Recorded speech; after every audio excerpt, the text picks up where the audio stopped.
That's right. It's the Disc Golf Show. That's what you're listening to or watching maybe on YouTube right now.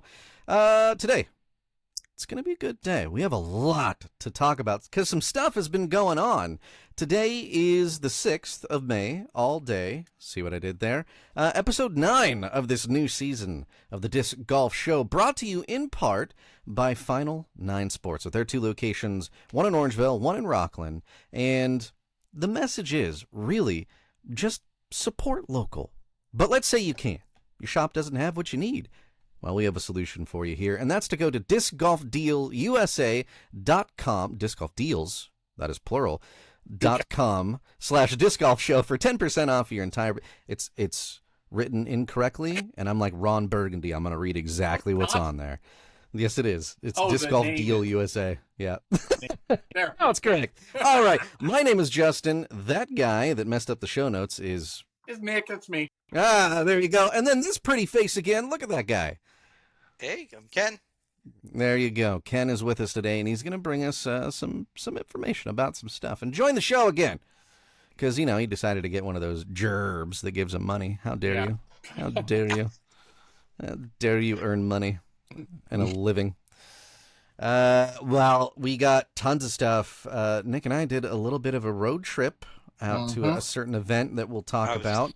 And that was a lot of fun. We're going to talk a lot about that. So why don't we just jump into the news and get to it? How about that? Want to do it? Want to do it? Good, because we're doing it.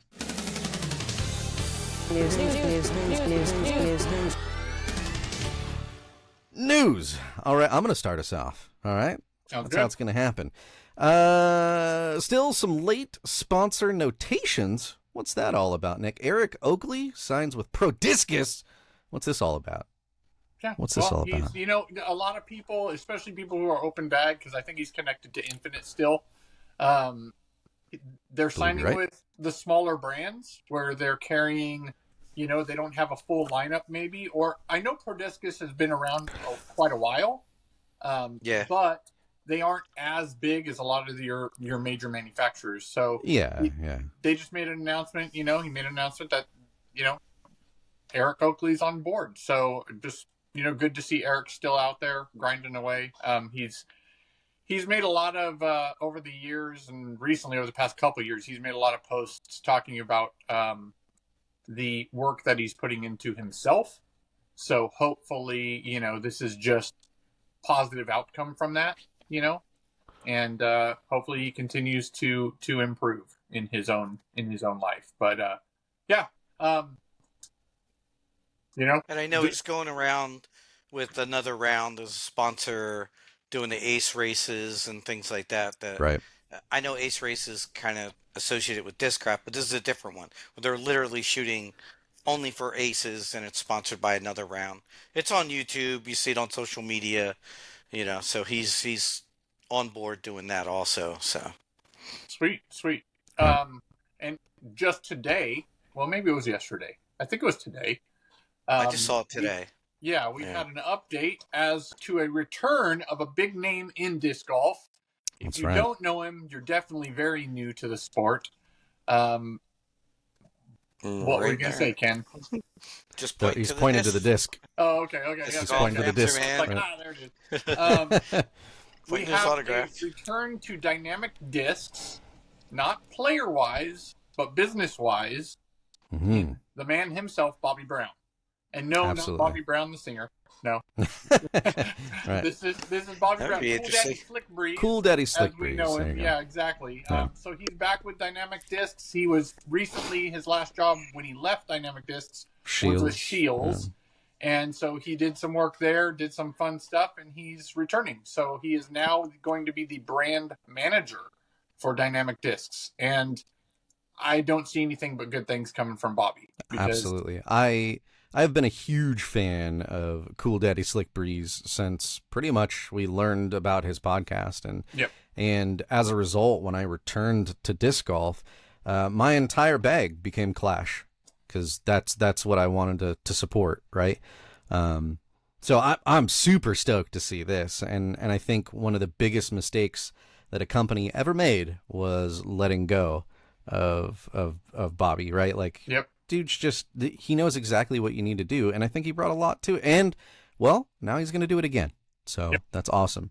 With even more experience and a big brand name under his belt, like, it's a no-brainer, right? Oh, yeah. So I'm super stoked. I'm super Man stoked. was a great podcast that I used to listen to Absolutely. way back in the beginning.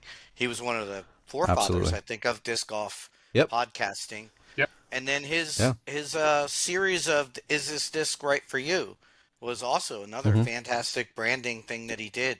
I love that he did the comparison between amateurs and pro disc golfers and things like that, and comparing the disc. And I met him in person a couple times, and he couldn't have been a nicer person. And on a side note, like I told you, pre-show, he technically even sponsored me there when he was doing his own thing with Clash.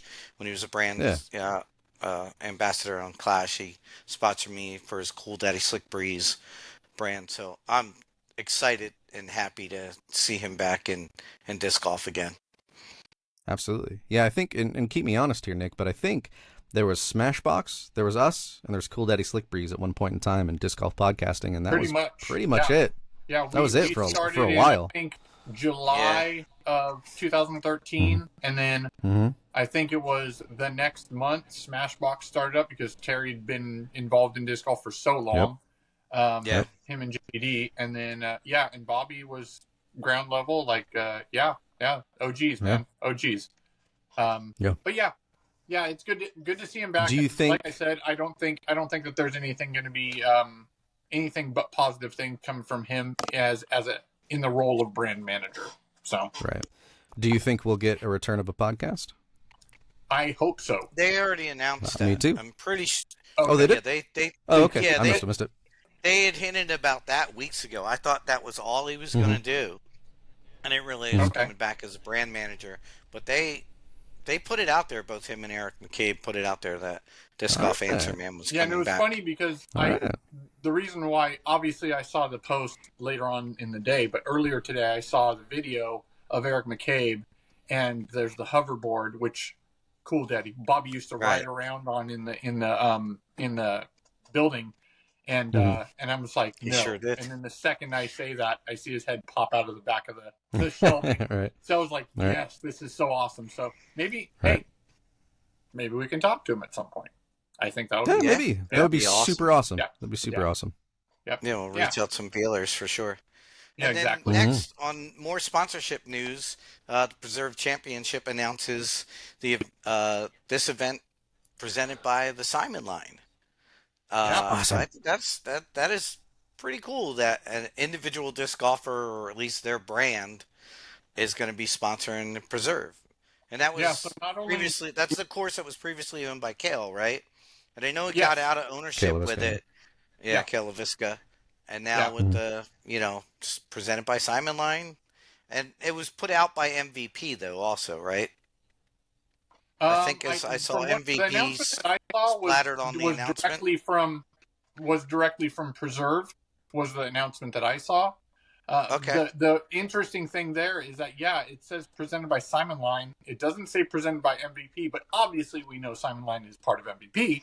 Right. The brand may be split in some way. Obviously, it must be, because if his brand is sponsoring it, there's got to be some delineation there between him and, saying, hey, MVP, I'm going to be doing this. But either way, this is kind of a first. They announced it in that manner. And I haven't watched it yet, but he just uploaded today a video where he's at the course, and he mentioned the title of the video is something like, I redesigned a Pro Tour course. So once we're done here, guess what I'm watching, guys? Guess what I'm watching? Yeah. Right.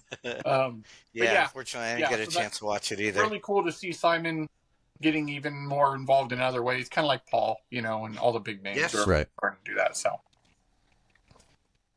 absolutely. Well, I mean, there's some things happening, and I love to see this, and it's things that we've talked about in the past about Europe kind of expanding and taking disc golf like way more seriously sometimes than we do here in the States.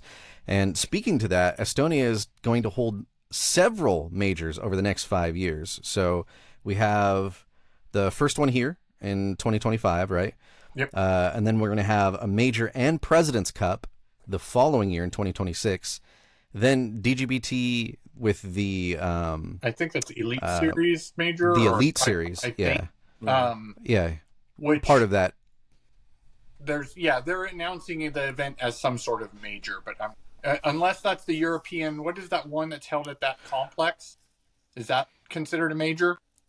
Where they shoot out from the stands out in the this field? year. Isn't that the one that's like a week or two before Worlds? It might is actually a major, and then Worlds is right. But anyways, that's maybe 27. Yeah. The sports complex. I think is yeah. Right. And then obviously after that, Major and President's Cup, and then in 2029 PDGA Pro Worlds, which is super cool.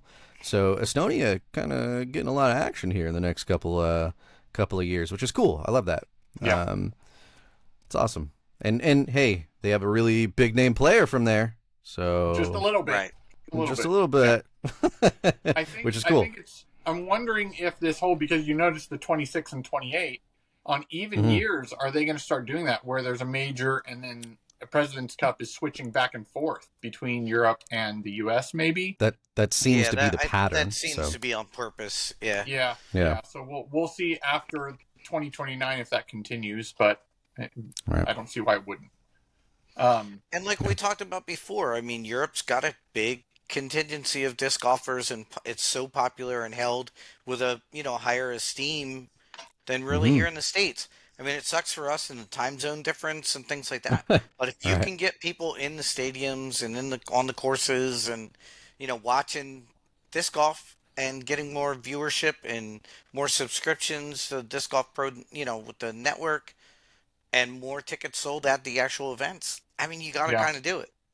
Yeah. No, absolutely. It sucks for us, but you got to do it. You got to include even them more. Even for the major this year, UC already announced, I think we mentioned this prior in previous episodes, UC already announced that they cleared the amount that they were trying to raise. So they're already getting enough funding over there for the event. So, I mean, is it shocking to me that UC is doing that? No.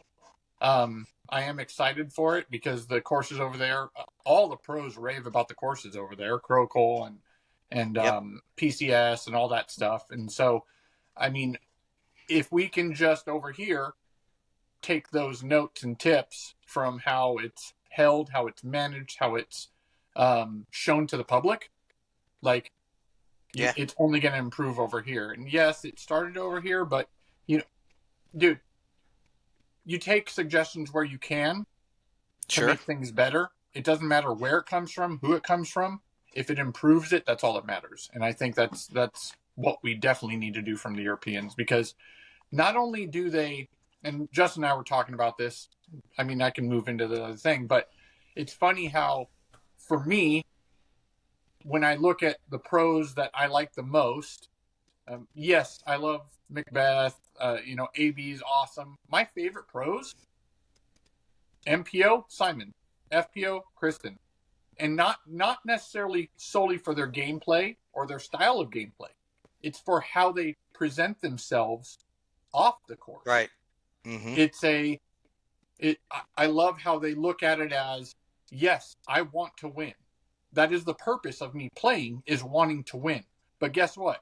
It's not the end all be all in life in general. Right. It's if it comes to me, it comes to me, and I'm going to do my darndest to do so.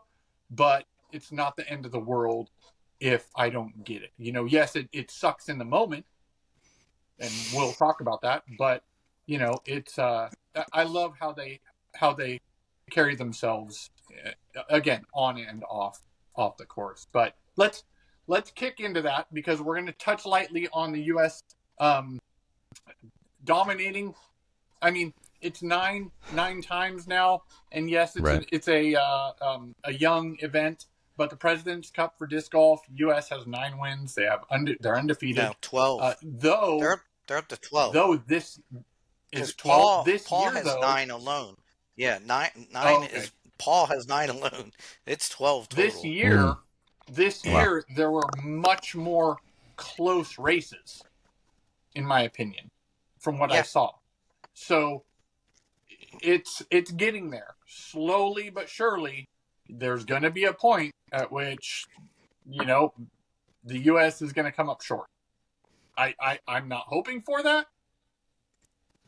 It's inevitable, though, at some point. It'll never happen. Yeah. It'll never happen. Right. But yeah, so U.S. wins. Yay, U.S. Let's move on. We have the Champions Cup. So the President's Cup was on Wednesday, this last Wednesday. Champions Cup Thursday through Sunday. There were a couple issues that came from, well, not issues, I guess, just surprises, I guess, from players. One was Barsby actually ended up having to pull out of the major before it started because he had an old injury from when he was young, or somewhere around 15 years old, where he had broken his ankle. And he had been putting off addressing it for obviously a very long time. He's not a young spry chicken anymore. But he pulled out from a major, and we hope the best. We hope he heals with whatever he's dealing with that ankle. The other thing is there were blister issues from Eliezra Mittling. So she had to back out because her throwing hand. And if you've got a blister on your throwing hand, it's you're round one, you're not going to have fun because you're going to be mentally thinking about it the whole time. So you can't be committed to anything, and then you'll be babying it. So you won't be throwing as intentional. So again, with that, we're seeing over these years, man, we're starting to see all the different injuries that come from disc golf, just specifically disc golf. Yes, there are other sports in which blisters are an issue, but I think with this, like it's much more of a serious problem because that disc is ripping out of your hand. So it's. I wonder if this is also because she had a injury last year with her finger too, and I wonder if she tried a different grip and now is getting blisters because she doesn't have that, wear and tear built up from, maybe a new grip or because of the finger injury she had last year. Yeah. And then, if you didn't see, Drew Gibson made a post and a little video on his Instagram and said, no, this isn't boomeranged or anything like that. And then after this, and I'll get into it, but after this little clip that he posted, PDGA made a post about Cupcake's putting woes, his yips, right? And if you go read that, I would suggest going and checking it out because it is a serious mental issue, mental block when it comes to yips, because it's literally like how he explained it was his body locks up. Mm-hmm. Like he goes, when I practice, no issue.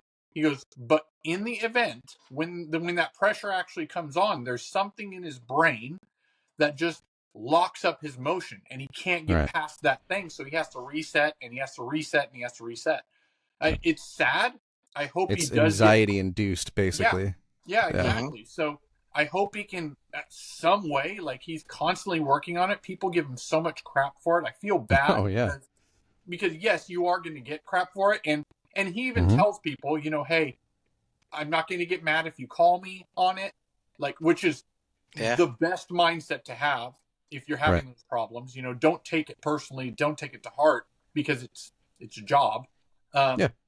But yeah, go check it out. There will be a link in the notes below from the PDGA website about his yips, Cupcake's yips. Now, I suffer from yips. I know where he's coming from. It's not a putting thing with me. It's not a time thing. But I've literally every event. You check my PDGA page. Every event I've ever played in, dead last. And I have the talent and stuff like that. It's here. And I had it in softball too. When I was pitching, there was just yips I would get with certain people that I would pitch to. I could never throw them a strike. So I've literally suffered. I really feel for. I think his real first name is Justin, isn't it, or something like that? But anyway, with Cupcake, I feel for him because I'm not been there. I don't know. I haven't played a tournament now in a year, but literally get the yips. And I've had people on my card comment. They're like, I've played casual rounds with you. Like, I know you can play. I know you can do this. Just calm down and just let yourself. And I can't. I cannot. I can't sleep the night before a tournament. That I can think of is Charles Barkley. sure. When he's swinging that golf club. That's a bit of yips right there. But yeah, in this event, what was really cool to see was Saarinen Jacob came out Curtis. hot. What was that? Jacob, that's it. Jacob Curtis. Yeah, Curtis. Yeah. So coming out hot out of the gate was both in FPO and MPO. You had Saarinen and Macbeth. Again, we've been talking about Macbeth being on lead cards at every event this year and not being able to like finish out, right? Seal the deal, yeah. We know he didn't do that by this point. You should know he didn't do that. He didn't seal the deal. He was strong the whole way through, but he just didn't have as good of last 2 rounds as he did the first 2 rounds. Saarinen, same thing. She was dominant out of the gate, but just had some issues in the end of her 3rd round and the final round. But it's good to see that win for Silva will come. Like, if you ever see any interviews with any of the pros, FPO, or even Simon was talking about it on one of his videos, is like, it's not if, it's when she's going to get that win, because her putting is incredible. It's just whatever that, little thing that she's got to get past. In the States, she's got plenty of wins over Europe. She's got plenty of wins. Yeah, but in the States, exactly. So, outside of that, we come through round 3. There's a little bit of a shakeup. Round 4. Now, I'm just going to give you the winners right now because we've got enough to talk about outside of that. The winners were, which was not majorly surprising, for MPO, was Isaac Robinson. Right. Isaac is a major machine. Like, the guy, I feel has more major wins than he has tour wins. He has 4 majors now. And outside of that, you don't see him doing stretches of big wins in Tour Elite Series or anything like that, He just knows how to buckle down and kick it into gear at these majors. So, big shout out to Isaac. The other one for FPO, Missy Gannon won. Now, which is amazing because she's on my fantasy team. So, I'll take it. I'll take it, Well, let's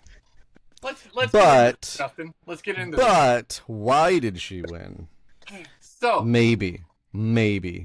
Yeah. Hole 16. She ties it up with a 2-stroke swing. Final round. Hole 16. Missy bogeys and Kristin birdies. Yep. Ties it up. Hole 17. I don't know why this happens. Why this is happening at all. Now, we've discussed making calls from the card, right? We've discussed how you have to commit, you have to hold the players responsible for their actions, right? Sure. And I believe that wholeheartedly. I think you need to make these calls, right? Because otherwise it just goes by the wayside. Why even have the rule if you're not gonna use it?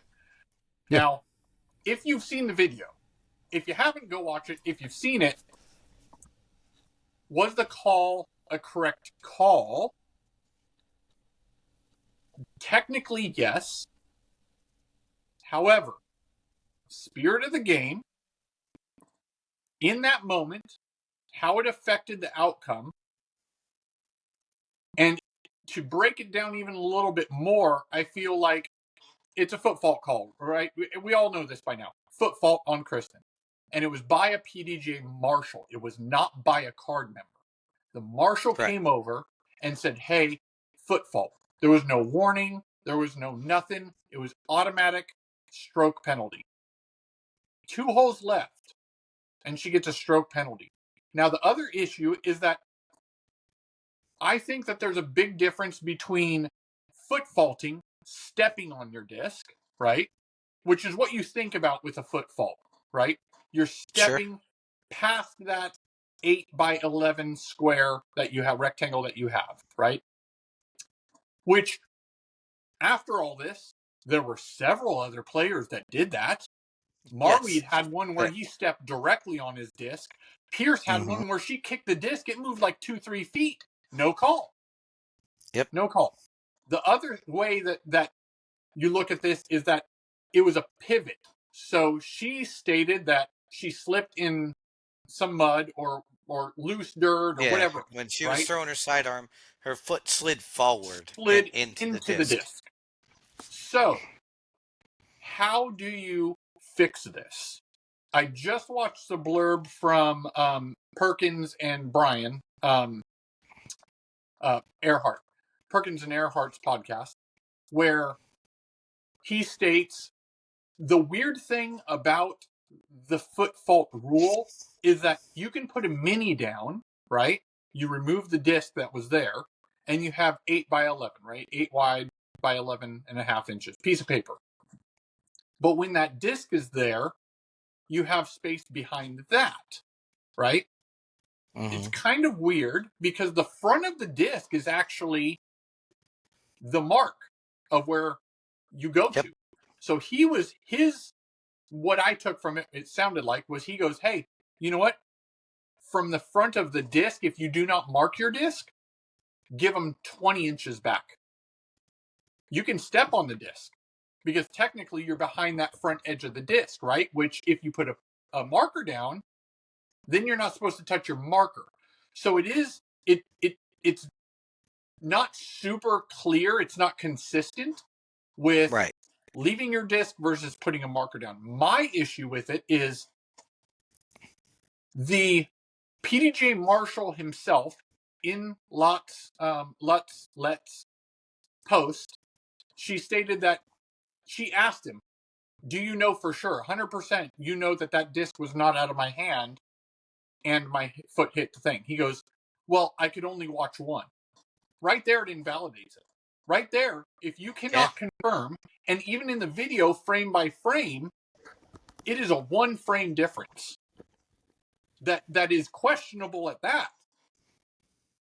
So, I think on the PDGA side, the thing they could have done is had the person running the event or somebody else from the PDGA to come over, because it's the lead freaking card, right? It's the lead card. Have more people there. Have somebody from the PDGA or the event come over and either confirm or overturn the call. One person who it was not even brought up by the card, I think the marshal should be there to confirm. In fact, that's even better. If the card doesn't call it, unless it's very egregious, right? It's too vague, the situation, for me to have them state that his call is final. They should at least have had, if his call was going to be the only call, they should have somebody else from the event or PDGA come over and go, okay, well, let's clear this up right here and right now, because this is a major turn in the event, and this is completely changing what the outcome could be. And I think that's pretty sure she asked horrible. She asked Missy herself, I think. I read this somewhere. I think I read it on her on Kristin's post, that she asked Missy herself if it was a foot fault, and she said no. Which is crazy. What about that? Yeah. If the card overturns it, the card could overturn it, I feel. Right. It shouldn't be one person going, done. Right. Especially I think overall, bottom line, the card calls it, unless you say, like, you know, hey, it's egregious, like, and the card should be calling it anyways, right? Yeah. Then, we get the marshal involved. Bottom line, that was probably the worst call I've ever seen a marshal make. Yeah. Yeah. And he single-handedly took the ability for Kristin to have a win, basically. He made the outcome of that win. And here's the problem that I have with it and why it was such a bad call. Consistency. Yep. People were doing it before, people are doing it after. Correct. And none of them got called. Yeah. So really, you're just singling out Kristin then. Because how else is it then? How else do we look at this? Right? So I would think maybe we need to do an investigation into this marshal and start looking at the marshal. Do you have some kind of bias towards Kristin? I think this needs to be a little bit more looked into because this was egregious. Yep. It was an egregious call just simply because of the consistency alone. Yeah. Right? Like unacceptable. Unacceptable. That's that's not the way it should be done, and hopefully we never see this again. If you as a marshal are going to do this, do it in round 1 and 2 to make a statement. Yeah. You don't do it in the last 2 freaking holes of the event, of a major event. Just be consistent. Just be consistent. On that note of consistency, how do you only have marshals on the first 2 cards? Yep. That's like going to the NCAA tournament and saying, you know what? For the first 2 rounds, you guys self-officiate. We'll be there for the, final 16, or the final 4, and everybody else, you guys just officiate yourselves. Yeah. Like, that's ridiculous. So you can break all the rules you want because you don't have a marshal on the lower cards, technically. And again, we know how tight the disc golf community is. You literally could have 4 card mates that are best buds and just doing whatever they want. I don't think they would, because that's why they're professionals, and there's a level to it. But I know I've literally seen it again playing on on the A tiers and B tiers that I've played in. I've literally watched guys collude, and it's like, and what are you gonna do? It's an A tier. I didn't care, but still, you literally that's the thing that I don't like. Not only is it not consistent for the calls for the 2 cards that they're on, but it's not consistent for the whole tournament because not everybody has a marshal. Yeah, and I get it. There's money involved. There's people, and you got to get more marshals and things like that. Sure. I understand that is a difficult situation, but then that goes back to our previous things of always having cuts and not just 4 round majors, which there was. But again, like you said, Nick, there's other people there that can make these calls. Yeah. And if anything, then have more than one marshal or have more than one authority figure. He should not be judge, jury, and executioner all by himself. Even as you said, with saying that, the tour should have a marshal on every card. Yes, that's even more so the reason, like you stated, that if you don't have that, then you don't have it for every card. Then you don't. Until you're able to get to that point, until you can actually have a marshal like that at that level where they're critically watching each card and each player, you can't do it to any of them if you can't do it to all of them. Right. Go back to Jacob Curtis, in his time violation. Yeah. Yeah. Like nobody was calling him on it. No marshal was calling him on it, and he's known to do it, and they post about it. That makes it even worse what they did to Kristin. The fact that they're acknowledging that they know somebody takes time. Same with Nico. You know what happened with him over in Europe and his excessive time. Same with Gannon Burr. Like, he knows he takes excessive time. Like, if you're not going to call those, well, and you did in the case of Nico, but still, like, it's not like Nico has a marshal on his card every time.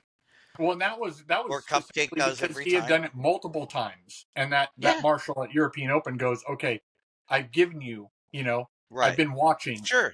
I am now calling this. Like, but like Justin said, it's consistency. It's consistency. Like, you can't do it. You can't do it for all of them. You can't do it for any of them. And I think that this was very sad. It definitely affected. You've seen pictures of Kristin, crouched down crying, because this is now the second time at Champions Cup that she's been dinged.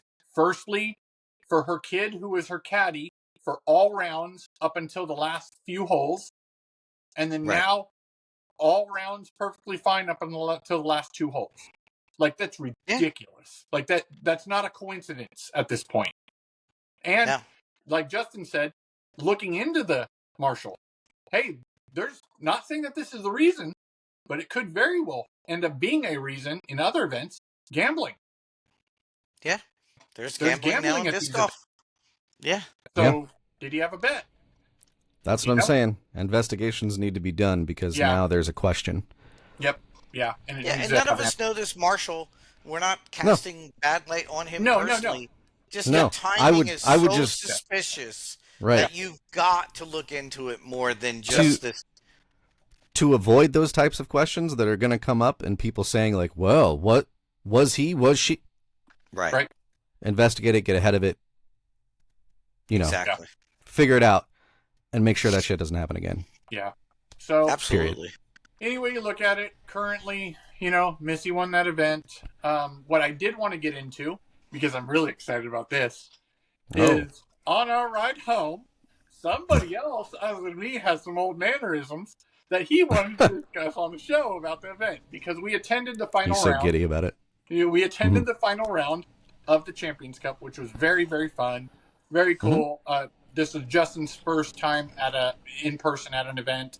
I'd been to the USWDGC when it was in town here in the area, and I went to San Francisco Open the first year that it was held in San Francisco, which ultimately became the OTB Open in Stockton. But I want to hear some takes from Justin about how the event was managed, what things were provided, the flow, the marshals, the stat keepers, all that stuff. If you have did you guys get bag checked?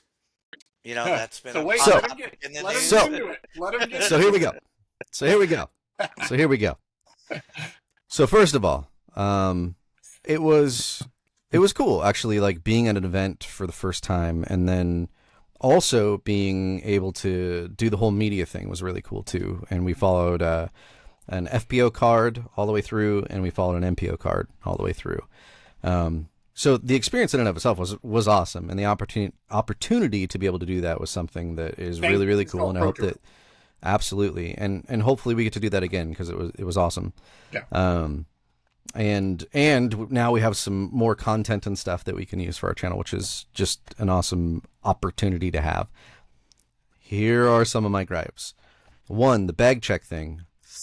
Security needs to be a little bit more. And I don't think it needs to get to airport levels. Okay. There's some ridiculousness that goes on there that we don't need to do. We don't need to swab the bottom of an 8-year-old's feet for bomb residue. Come on. We've gotten to a ridiculous point. That's TSA. This event, there needs to be a little bit more. Yes, we parked in the press area. Okay. But we walked right in. Nobody said a word. Not one. And we were looking around for where we checked in at, because it wasn't super clear, because we weren't there we were just there for the last day, right? So by then, it's they have a flow by then, but we don't know it because we just showed up, right? Thankfully, we are who we are. We're not there, with malicious intent or anything, and that's fine. But the places I was able to get, right? Like at one point, we did find the place that we're supposed to check in at. They didn't check our bags or anything, which is, fine, whatever. Realistically, it's camera bags and stuff. You should probably glance through them, but okay, whatever. I can let that slide. But then I have to go to the restroom, and I don't know where it is. So I'm just wandering around, and I heard somebody say something about, I think what he said was dropping their crap off, but I heard that in a different way. And I'm like, oh, I'll follow them. They're going to the bathroom. And I wandered into a building that was not the bathroom, and I'm looking around going, oh, this isn't where I'm supposed to be, but nobody stopped me going in there, because I guess it looked like I had a purpose. I did, to use the bathroom. But how did I get in there in the first place? Like, that's... Wow. You need to have a little bit better security around some of the places. We picked up our credentials, too. Yeah, we had no press thing, nothing. So, not good, right? Because I could have been anybody just walking in there, with whatever intent, right? Then when we get out on the course, we're wearing press stuff, so it's obvious. We got our name tag, we got a bright yellow bib thing on, so a bib, so it's obvious who we are and what we're doing. But how about the people that are behind us on? It's not a lead or a chase card. Shouldn't matter. Why are some of the people behind us following along? They don't have any of that, and they didn't get stopped or checked. Like, you should probably check that. Another thing, it sounds like I'm really griping here. These are all fairly minor. Yes. Keep this in mind. Yeah. But another thing is, when you have people that are serving in any kind of capacity that are on the course, whether they be the person that's carrying the sign for everybody to be quiet, whether they're third-party, press, whatever they happen to be, there needs to be some kind of briefing or maybe some extra guidelines, right, that are given to these individuals. I witnessed a scenario in which somebody that was supposed to be there, that had a purpose and, a sign, and they were doing their thing, be way too close to somebody that was about to throw. Like in their way, where the pro turned around like, "Oh, can you back up just a little bit? Like, I might run into you." That scenario never even should have happened, right? Mm-hmm. They were way too close. Like 3 I mean, yeah, common sense 3 feet would of make somebody throwing. Yeah, like common sense would dictate don't stand there, but that means that you need to have that little bit of information. Maybe it's in the email you send out with a press kit or whatever it is, or if they're not getting one because they're there to do another purpose for you, whatever the case may be, at least having kind of that conversation or that discussion. Somebody when you're handing them the sign, hey, make sure that you're staying back, at this point or whatever. Just some general rules and some guidelines when you're out there, because maybe some of these volunteers that are there that are doing some of these events don't necessarily watch disc golf maybe a lot, or they're there to volunteer and they don't know all the rules. Okay, point being, have that conversation there, because I watch some stuff happen that's like, oh, we can't have this, come on. Yeah. And really, that's really the extent of my gripes. We met some really cool players.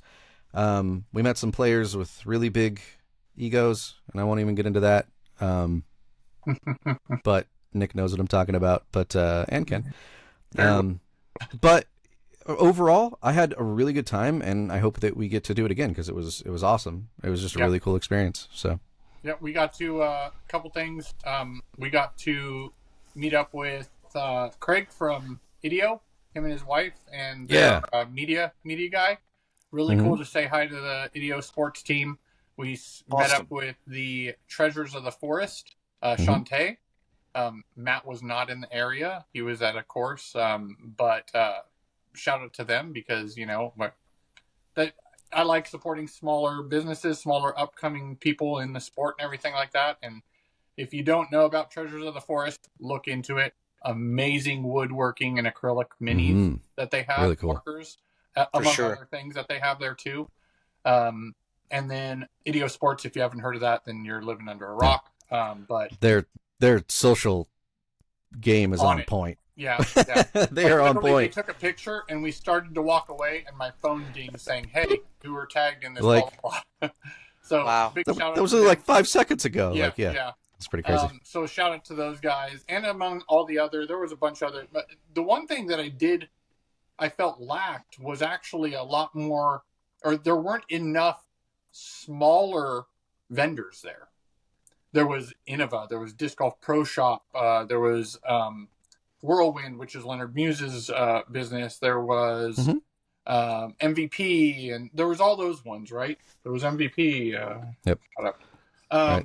I think it's really cool too. I don't know if they do this at other events. I'm sure they do, but seeing like some of the pros out there at their different sponsored shops, like actually handing out like discs and helping people with stuff, like that was cool to see. I like that. Oh yeah, that was awesome. Yeah, but yeah, would have been nicer to see more vendors. They definitely have the space there for it. But I mean, it was fine. I forgot a gripe. The food system. Bring in food trucks. Yeah. Just bring in food trucks. Whatever way you have to do it. Like, I understand, like, there's a whole earning money kind of thing bring in food trucks. They have a system. They know what they're doing. They do this all the time. That's the point of having a food truck. Your food system at this event sucked. And there's no excuse for it. Like, the line was egregious, and the way they were doing it was so incredibly inefficient. Yeah. Like, you have to stand in this line to get a ticket to get whatever food item you want. You're given the ticket, but they don't tell you what the heck the ticket's for. So then you're standing there like, what color is what? Because I've got 4 different colors here, right? Because I got, tacos and a hamburger. Where are the different places? They don't like label it. Fix that. There's an easy way to fix that. Just invite food trucks in. They'll be more than happy to come. People will know the names of some of the things. Heck, that might even draw some people to the event. Like, oh, Smashburger's going to be there. And, insert name of truck here. And maybe they'll go and check it out. Like, oh, disc golf. Well, and the added food bonus. trucks could invite their friends out to the event. I think with the food truck, we talked about this. There's two ways to manage food trucks, too. There's a way in which you pay them a one lump amount for however much that they want for that day or that event, right? For all 4 days, 3 days, last 2, whatever you want. You can pay them that chunk, and then obviously it would be less because they're assured that money, right? Outside of that, you do a general ticket, not different colored tickets, nothing like that. This is what the meal costs. You can go to any of these places because they've already been paid for at that point. Now we're collecting our money so we can make a little off of it. Or the food trucks pay you for a spot and you make maybe a little less money, but you have that money right out the gate. You're done for however many food trucks you want to bring. You could make it a food truck event. You could have like 10 different food trucks out there.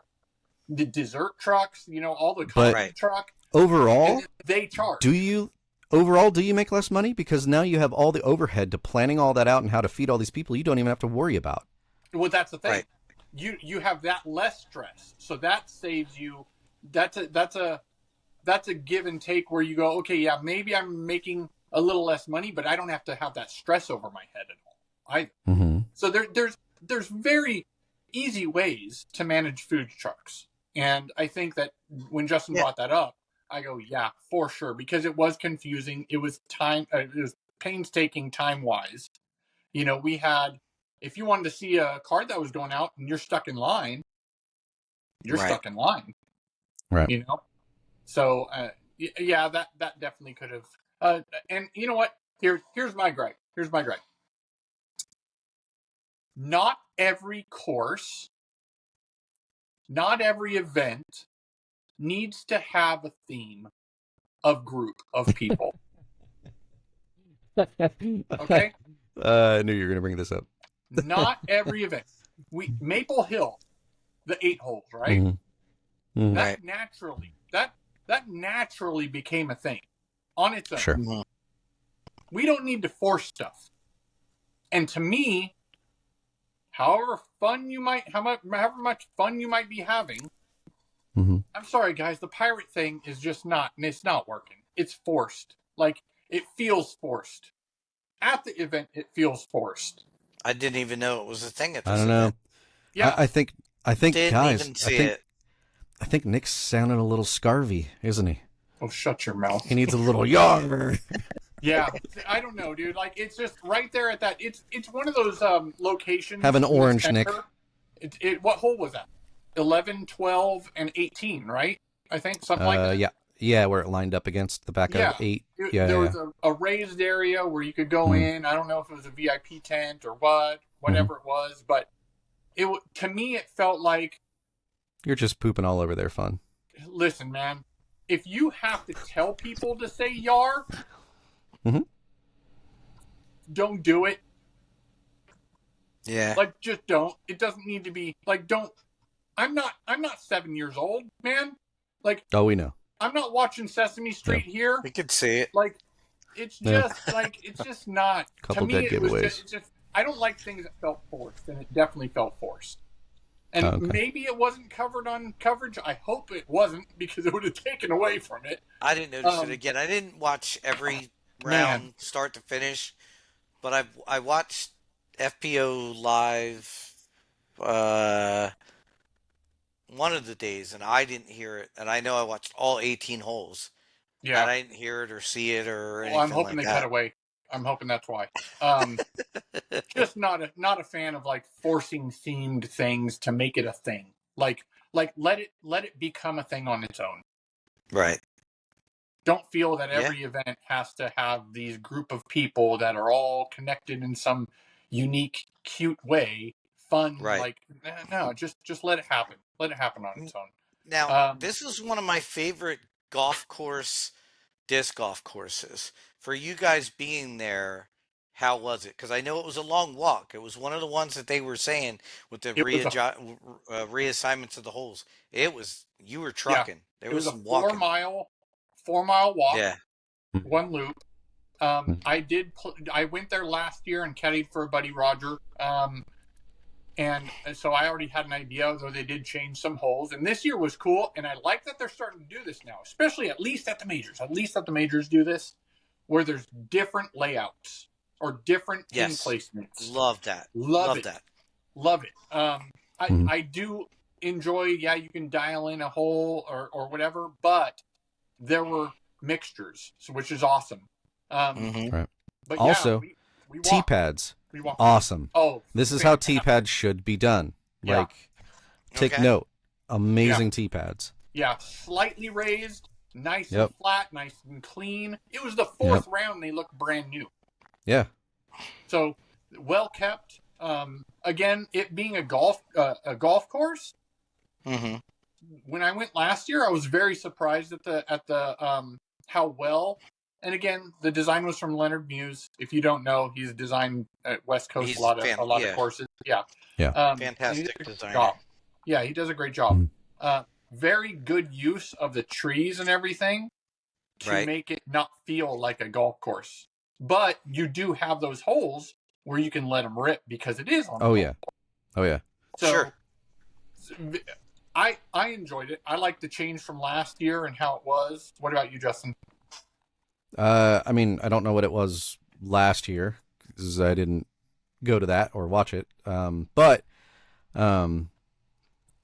it was a good mixture of everything, just like Nick was saying. Especially, what was the one that lined up against like the back fence, and there was a Mando on one side. That's where they changed it for MPO. Oh, that you had to was shoot hole super 16. far down. 16 was like you're looking at that going, wow, this one's difficult. Yep. Just from the look, like okay, like, and there were plenty of times where like just looking, like standing on the actual T-pad, like, oh no, this is a lot more difficult than maybe it would probably look like if you weren't standing here, like the standing on the T-pad looking at it going, oh, that's a little bit more narrow than it might seem, right? Even as you're kind of walking up to, you're like, oh, this hole isn't that, and then you get there and you're like, oh, never mind.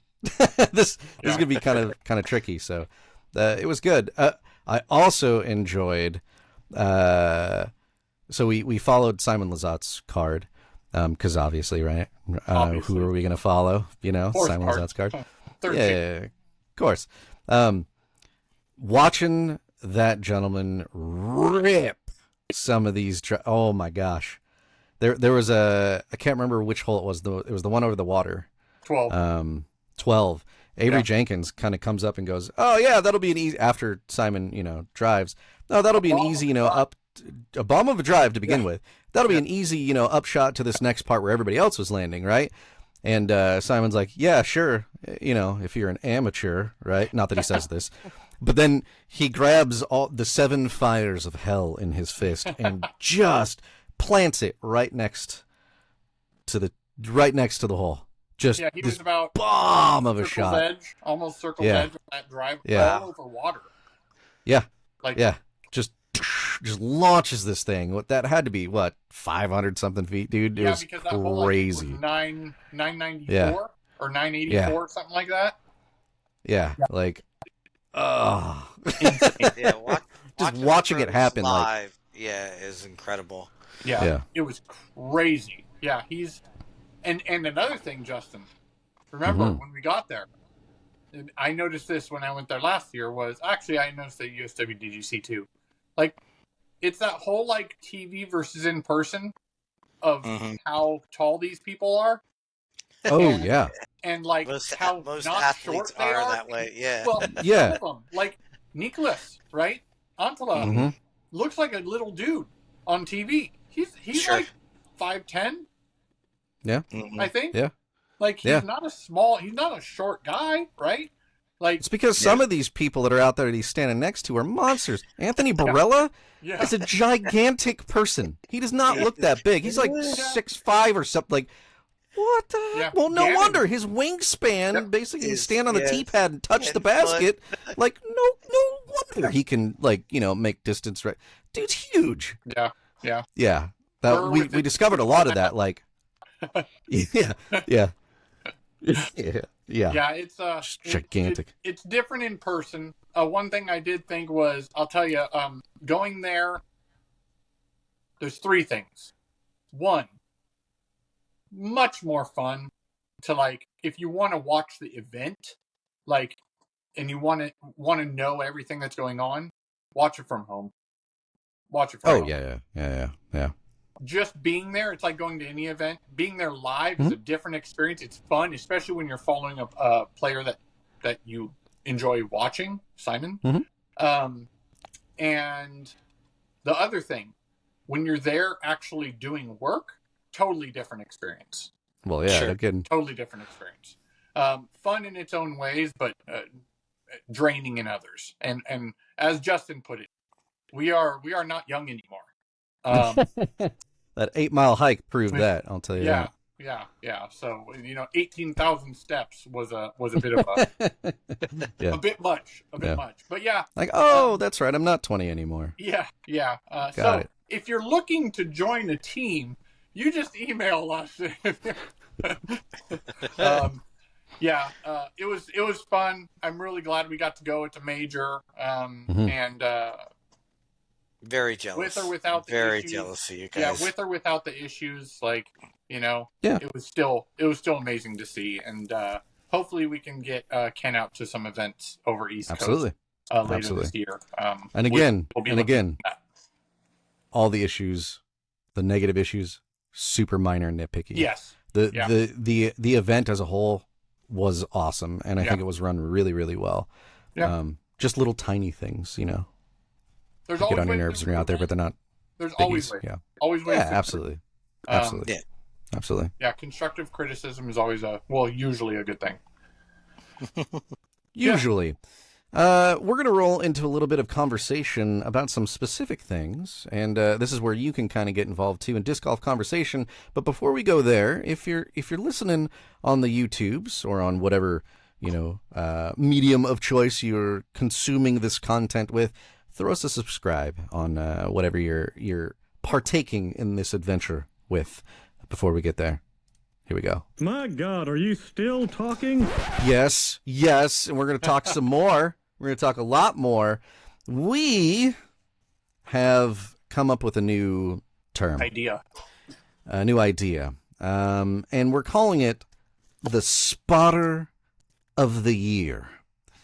And our first soy boy, no, we shouldn't say that. Hey, whoa. Our first spotter of the year, Jamie Coy. We actually got to meet him. We talked with him a little bit on hole 17, the spotter of this event. Nick, you should go and I don't want to steal the whole thing because you came up with the spotter of the year thing. So I'll let you take it from there, but super nice guy. And if you're going to be a spotter, take note. Yeah. This is how you do it. Yeah, he like that. It was one of those things that the reason why we even kind of discussed this was because we give spotters so much crap, right? Yeah. We, as in the disc golf show, we give spotters so much crap, and the reason being is because, again, constructive criticism. We're trying to make things better, right? Sure. Having spotters that are right within circle one, or having spotters that, when the catch cam is watching that disc come in, the spotter's in frame. Doesn't need to be done. There are better ways, better locations. You map out that hole that you're going to be spotting, and you find a more discreet area to sit, a place to stand. If you want to run out really quick, if it's a blind shot, yes, you want to flag the people. You don't need to flag them if they can see the disc and where it lands, right? We've gone over all these things. Now, we want to acknowledge those who do it well. And that's why we came up with Spotter of the Year. I think this is something that even PDGA or the Pro Tour could do. The event itself could do, and they might. Some of these events, they do appreciate the staff that helps, right? But I think Spotter of the Year, from our point, moving forward, this is going to be like King of the Mountain, King of the Hill type thing. You got to knock Jamie Coy off of his throne. Because this guy was, hole 17 was, the shots had to go out over a little hill to a drop. The second shot goes across the water between a couple big oaks, with a backdrop that also goes to water behind where the two baskets, FPO and MPO. He was now mind you, I don't want to take away, because Justin knows, I don't want to take away from the second spotter on this hole. We did not get his name. We do want to shout him out. So if it was you, you're right there as well, guy, because you were awesome. Absolutely. Especially for us, for people who were involved in providing some sort of assistance with the tour and whatever, right? Media people. But Jamie, he was tucked behind a tree. That disc comes out. It lands. He's looking. He's not running it down in the fairway. He's looking from where he found a good position to be at for the best view to make these calls. He pops out, waves a red or green flag, drops right back. Very simple, guys. Very simple. So we're making a statement. We're making a stance right now. Up your game, because Jamie's got it on lock. Big shout out to Jamie Coy. His attitude was amazing. Very positive, very helpful. That's all he was. I just like helping. I just want to, be here to help the players. Really, really cool guy. So again, thank you, Jamie Coy. You are absolutely Disc Golf Show number 1 announced spotter of the year for 2025. That's right. Come at him, guys. Come at him. That's right. Now,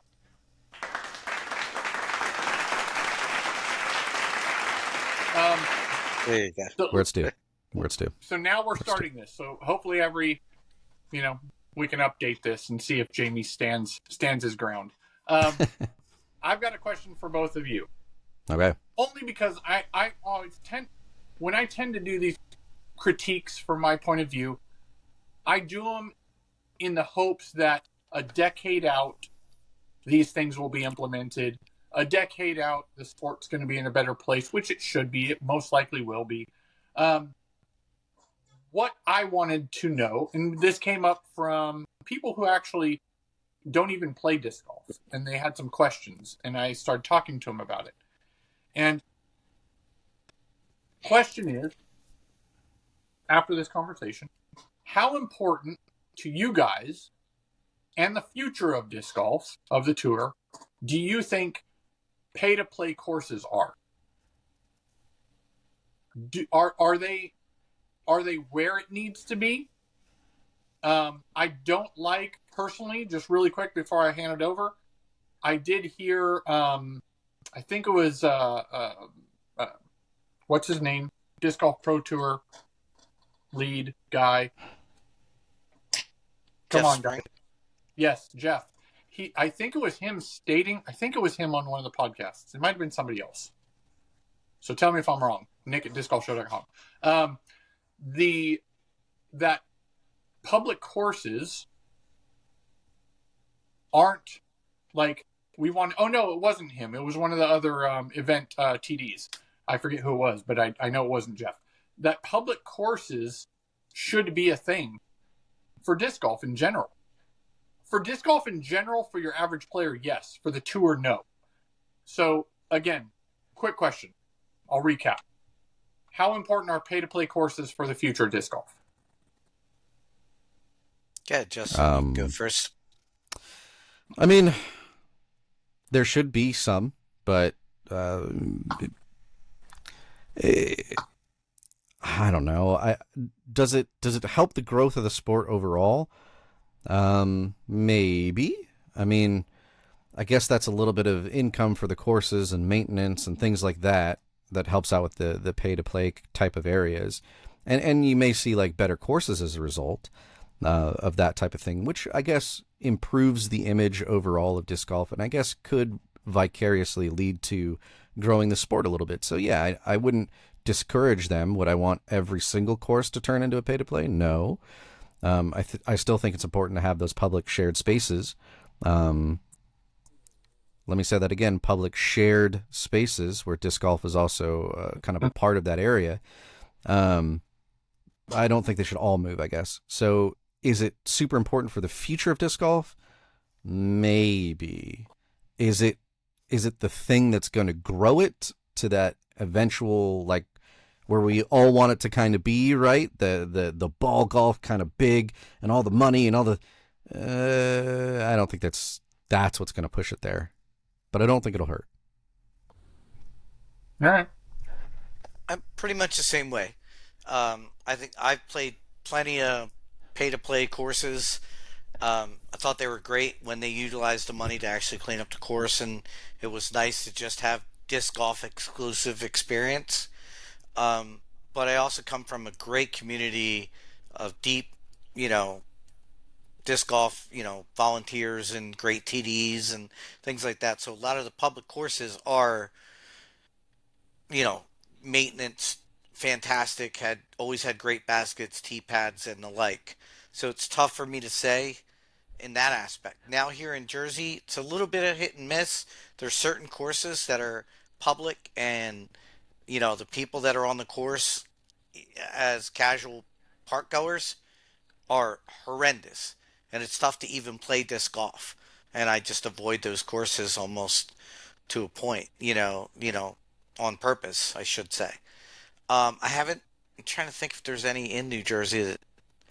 I haven't played the one and only pay-to-play course that's here in New Jersey, so it's hard to judge. But the ones in Pennsylvania that I've played in, and I've played in Maple Hill, fantastic pay-to-play courses, and I see a reason. Now, as far as growing the sport, I think it's negligible that you have pay-to-play courses. Now, do I think the Disc Golf Pro Tour should have only exclusive disc golf courses eventually to get to where they need to go? Absolutely. Because as we saw growing up through the years of, again, the course in Vegas, the course in Arizona, things like that, those public courses just look, when there's just random bikers and dog walkers and people, it doesn't help the sport. It doesn't help grow the sport. It's tough to play on, things like that. So, I do think the Pro Tour needs to go on exclusive courses, yes, eventually. And if they're pay to play, great, because then they'll be maintained throughout the year. But I don't think it'll grow the sport or not. I think more free courses will help grow the sport. More 9-hole courses, more easy to use easy to play courses, things like that. Okay. Absolutely. Well put. And we pass that question off to you that's listening or watching right now. Leave your comments down below with what you think, and I'll pin this question below the YouTube video so that you can leave your opinion and what you think about it as well. Because we'd love to have your input. Which leads us into this stuff. Gear. Oh my. And equipment. Oh my, indeed. We had a lot of things, not as, a lot of things being approved, I guess. Not as much as probably even the one on the last show, but quite a few. And I like seeing all the stuff as it comes up. So keep them coming. Keep doing the diversity and the competition and the bringing the prices and the. Do I say tariffs here? I don't know. I don't know where that belongs. It's in there somewhere. Independent Discs of Sweden had the Sense, which is is it supposed to be a Vibe variant? Recently approved. That's how it was written Vibe? on the PDGA website. Yeah. All right. So Discmania had the MD3X approved, and Above Ground Level had 3 approved for this month: the Sequoia, the Elm, and the Koa, which I love the name and what you're doing there. I see what you're doing. And then XCOM Discs had the Serpens approved, which is a very interesting brand, XCOM. I love their little stamps. Yeah. They are awesome. In the category of recent and upcoming releases, Latitude 64 has the Sweep that's coming out here. So I don't think you can get your hands on it just yet. No, because I couldn't find it officially, but I think they just announced it now. So we should be seeing that here coming soon. And just a reminder, check out the links down below. If you're thinking about maybe picking yourself up some shoes, we have a Vessi affiliate link to some of their disc golf waterproof shoes you could pick up, or something else. So check that out as well. All of our kind of different links and affiliate stuffs, as it were, will be in the show notes down below, whether you're listening or watching it on YouTube. With that, let's get into this, because we've been missing the full thing. Here we go. K-E-N versus Disc golf. Hey, fantasy disc golf. Our favorite part of the year. I just love our group chats that we have during the events and things like that, and just I mean, it's mostly us three. The other people in the league got to step up their game. That's Yeah. right. Yeah. I need to hear more S talking going around. Yes, Yeah, definitely. Some more telling Nick he's not going to Bring it. win. Yes, bring Right. it. and everybody needs to change their lineup. I got to admit, the 2 weeks now in a row, I won't call out who it is, Casey, but you got to change your lineup. If you're getting involved in the league, change your lineup. Yeah. Make you got sure to. all the people are in that are supposed to be in. So, this week I won. Yay me. I Yeah, honestly, yeah. when I put in the notes that I didn't think I would win, because I had 3 people miss the cut, I think, or two. Mm-hmm. Yeah, two that missed the cut. 2 players that missed the cut. And also Holland wasn't playing up to Holland standards. This is literally the first time in like 2 years she's finished even in 5th place. So like I was really worried about my my points, but for some reason Calvin decided the last round he was going to go bonkers. Right? Yeah. He jumped Yeah. 24 spots, shot a bogey-free round. Like it was insane. And then also I think even Kyle Klein, like I had like 2 or 3 of my male players jump crazy amount of spots, not throw any Yeah. bogeys. And then Paige Pierce showed out, and she got that Mm-hmm. eagle. Did you guys see the eagle? Yeah. Were you, We weren't on that heard course, We right? heard it. You we heard the heard the eagle. People lost Yeah. their minds. Yeah. We're like, wow, what was that? An ace or something? Yeah. And then we had to like look it up. Then we watched the video. Yeah. It was Yeah. a fantastic shot. Crazy. I mean, just Yeah. a Yeah. hyzer flip up, dead straight, just going, and she's waving it down, and it did. It dropped Right. just like an elevator. Yep. And you can see a little wind bounce, The and it wind. moved right in. Yep. It The was wind was crazy out there. It It was was doing insane. some Yeah. crazy stuff to discs out there. And that shot is really impressive because if you're standing there looking at it, how she threw it and where she was, that's almost a blind shot to that Sure. pin. Almost, because like the foliage Well, is just for high enough, it sure. makes it real hard to see. for her for sure because she's only like Yeah. 5 foot. Yeah. Tall. Yeah. She's taller than Yeah. you think. She's totally think. Well, yeah, I've seen her in person. She's Yeah. Yeah, yeah. short. Yeah. yeah. She's pretty short because I'm not exactly towering, and she only came up to about Right. my shoulders. yeah. So. Yeah. But anyway, fantasy, another fantasy show out. If you don't have her yet, pick her up. Hannah Wynn. I happened to pick her up this morning because Eliezer was injured. So, I needed that steady backup plus one. I think that's going to go to Europe. So definitely, look in your waiver wires, start thinking about the future when they're starting to go over Europe, and think about those players that aren't going to make the trip over there. Now, again, with Worlds being over there this year, I wouldn't be too afraid of, not everybody making the trip. But notoriously, when the European stretch starts, just like normally in the West Coast stretch, normally the Europeans aren't there. It's vice versa. Some of the Americans don't make the trip over to Europe. They probably will this year. But again, fantasy-wise, at least check your rosters. We also found out, and we got a letter even from JVD, to check if you're a commissioner, check your events. Because there's some events coming up in the West Coast that you might want to drop because not a lot of players are playing in them. Again, notoriously when they swing out west and especially up northwest, you're going to find some events that not a lot of pros are at. So either scramble and try to find those deeper players like your Raven Newson and your Eric Oakleys, things like that. You might want to consider picking up if you're short in your roster, depending on how deep your roster is and who you want to lose and stuff like that. So fantasy wise, that's who I would look at. Like I said, I picked up Hannah Wynn. Hopefully this will show that she can take off and show a little get some more Resilience. points and play. Yeah. Yeah, Sure. there you go. Do you think it's time to start thinking about doing some trades, some major trading here? Is it time for that? Has it been time? What do you think about trades so far? I would say, now is the perfect time. Good that you brought that up. I actually sent a trade out in our league. Sent it out to Casey, as a matter of fact. I figure, if he's not using his players, I might as well trade. Right, yeah. Trade for him. Yeah, I mean, and again, it's going to be interesting. In our league, I don't think our benches are quite deep enough to really do trades. Unless you're just like really disgusted with a player or something like that, and you just want to get rid of them. Like again, like we talked about in our draft, the people we drafted, we're playing. Right. I know a couple people this week are regretting they're kicking themselves in the butt for not starting certain players and stuff like that. I think Nick, didn't you have a big scorer on your bench? I know I did. I had Ben Callaway. I did. I don't want to talk about. Oh, Justin was yeah. And I know Tom, my roommate Tom, he had a Lisa Fakis on his bench that he wishes he would have started. She's been going off pretty good and stuff like that.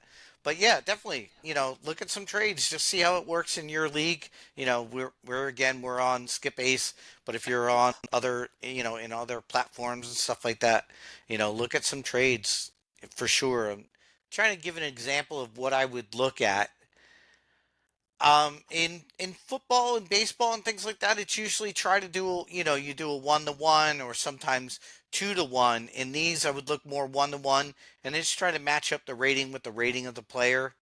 If you're looking at a trade, so if your player's rated, 1030, then trade for another 1030 rated player, or something like that. Or again, if you got a feeling that somebody's going to go on a good stretch, again, as the Europeans get home, maybe they're going to be more comfortable over there. And you look at your roster and you're like, oh, shoot, I don't have one European player.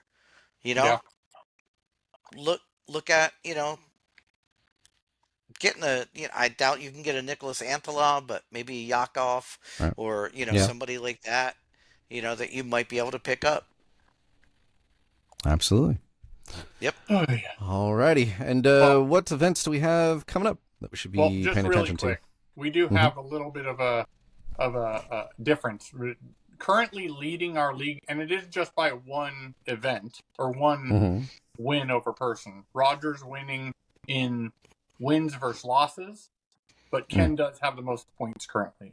So depending on how you have your structure set up, probably dictates that. I think either way, either one is valid, but yeah, arguments to be made. As for events, I mean, no arguments. It should be points. It should be points. Says the points leader. Says the points leader. Right.